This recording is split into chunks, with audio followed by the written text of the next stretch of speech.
बर्दवान, शांत जिला, हरी भरी धरती, लेकिन इसी धरती पर एक काला सच छुपा है। एक ऐसी घटना जिसने बर्दवान को हमेशा के लिए बदल दिया। 1977 का का दशक, रात का अंधेरा छाया हुआ था। एक ट्रेन अपनी मंजिल की तरफ जा रही थी। अचानक एक जोरदार धमाका हुआ, चीखें गूंज उठीं, ट्रेन पटरी से उतर गई, बहुत से लोग मर गए। यह हादसा बर्दवान के इतिहास का सबसे भयानक रेल हादसा था। लोग डर गए, लेकिन यह तो बस शुरुआत थी। हादसे के बाद लोग वहां जाने से डरने लगे। कहते हैं कि रात में वहां से गुजरने वाले लोग अजीब आवाजें सुनते थे, लेकिन किसी ने ध्यान नहीं दिया। हादसे के कुछ दिन बाद ट्रेन ड्राइवर्स ने अजीब घटनाओं के बारे में बताना शुरू कर दिया। रात में उन्हें पटरियों पर कुछ अजीब दिखता था। सफेद साया, धुंधली आकृतियां। पहले तो किसी ने ध्यान नहीं दिया, लेकिन जल्द ही ये घटनाएं बढ़ने लगीं।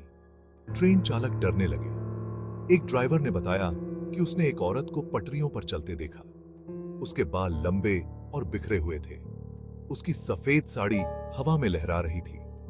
ड्राइवर ने ब्रेक लगाए, लेकिन जब तक ट्रेन रुकी, औरत गायब हो चुकी थी। क्या यह उन लोगों की आत्माएं थीं जो हादसे में मर गए थे?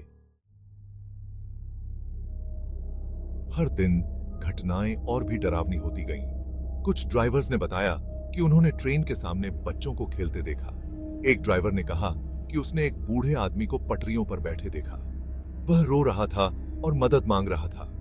इन घटनाओं से ड्राइवर्स इतना डर गए कि कोई भी रात में उस रास्ते पर जाने को तैयार नहीं था। रेलवे वाले परेशान हो गए। उन्होंने मामले की जांच करने को कहा, लेकिन उन्हें कुछ भी अजीब नहीं मिला। कोई सबूत नहीं था, कोई गवाह नहीं था, सिर्फ डरे हुए ड्राइवर्स के दावे थे। क्या ड्राइवर्स झूठ बोल रहे थे, या फिर कोई अदृश्य ताकत उन्हें परेशान कर रही थी? आज तक बर्दवान की भूतिया ट्रेन की कहानी लोगों को डराती है। रेलवे वालों ने ड्राइवर्स को रात में उस रास्ते पर सावधान रहने को कहा है। क्या यह घटना सच है या फिर लोगों की कल्पना? यह रहस्य आज भी अनसुलझा है, लेकिन एक बात तो तय है, बर्दवान की पटरियों पर कुछ तो है जो लोगों को डराता है, कुछ ऐसा जो आज तक समझ से परे है।